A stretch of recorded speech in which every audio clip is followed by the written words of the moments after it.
কয়েক সপ্তাহ ধরে ভারতের রাজনৈতিক অঙ্গনে আলোচনার কেন্দ্রবিন্দু হয়ে উঠেছে ককরোচ জনতা পার্টি বা সিজেপি।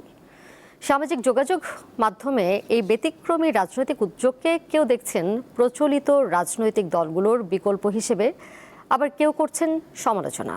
তাদের প্রশ্ন, অনলাইন জনপ্রিয়তা কি বাস্তব রাজনীতিতে প্রভাব ফেলতে পারে?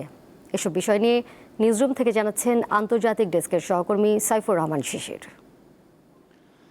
ভারতে সম্প্রতি ককরোচ জনতা পার্টি বেশ আলোচনায় এসেছে এবং গত কয়েকদিন ধরে তারা টানা রাজধানী নয়াদিল্লিতে তারা বিক্ষোভ করে যাচ্ছে এবং তাদের দাবি মূলত দেশটির যে শিক্ষামন্ত্রী তার পদত্যাগ। এই যে নামটি ককরোচ জনতা পার্টি, এটি মূলত ভারতের যে সুপ্রিম কোর্ট, সেই সুপ্রিম কোর্টের প্রধান বিচারপতির একটি মন্তব্যকে ঘিরে তিনি বেকারদেরকে তুলনা করেছেন তেলাপোকার সাথে।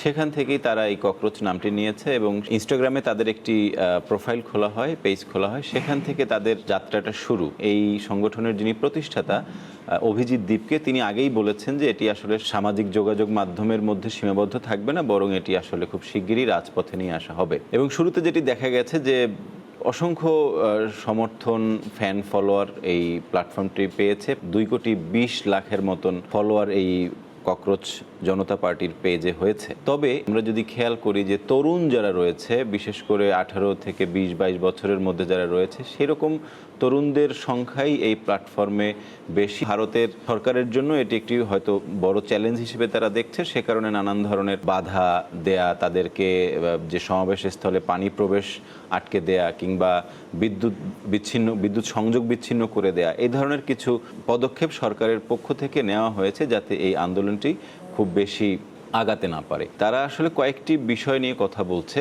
যেমন একটি হচ্ছে এই যে শিক্ষা প্রতিষ্ঠানের বিভিন্ন প্রতিযোগিতামূলক পরীক্ষার প্রশ্ন ফাঁস, সেটি যাতে না হয়, এবং আরেকটি যে বিষয় হচ্ছে সেটি হচ্ছে যে বেকারত্ব দূর করা। তাদের সামনে সম্ভাবনা কতটুকু? সম্ভাবনা তো রয়েছেই, যেহেতু দীর্ঘদিন ধরে ভারতে একটি রাজনৈতিক দল ক্ষমতায় রয়েছে এবং আশেপাশের বিভিন্ন যে দেশের যে এই জেনজিদের যে বিপ্লব বা জেনজিদের যে আন্দোলন, সেটিও সফল হয়েছে। সেদিক থেকে ভারতেও সফল হবার কথা। তবে অন্যান্য যে দেশ, বাংলাদেশ, নেপাল বা শ্রীলঙ্কা, এরা খুবই ছোট ছোট দেশ।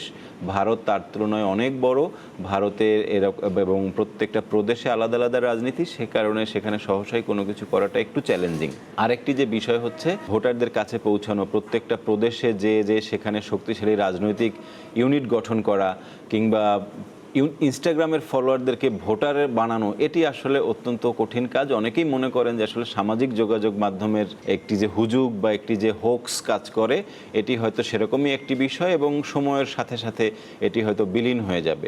তবে আবার কেউ কেউ বলছেন না, সেরকম হবে না, এটি থেকে অন্যান্য দেশের মতো বড় রাজনৈতিক যে পরিবর্তন সেটিও আসতে পারে। অন্তত এরা ক্ষমতায় না আসুক বা এদের কোনো রাজনৈতিক দল না থাকুক, বিজেপি সরকার একটি বড় ধাক্কা খেয়েছে এই সংগঠনটির কাছ থেকে। তাদের যেমন সম্ভাবনাও রয়েছে, তেমনি তাদের সামনে অসংখ্য চ্যালেঞ্জ রয়েছে।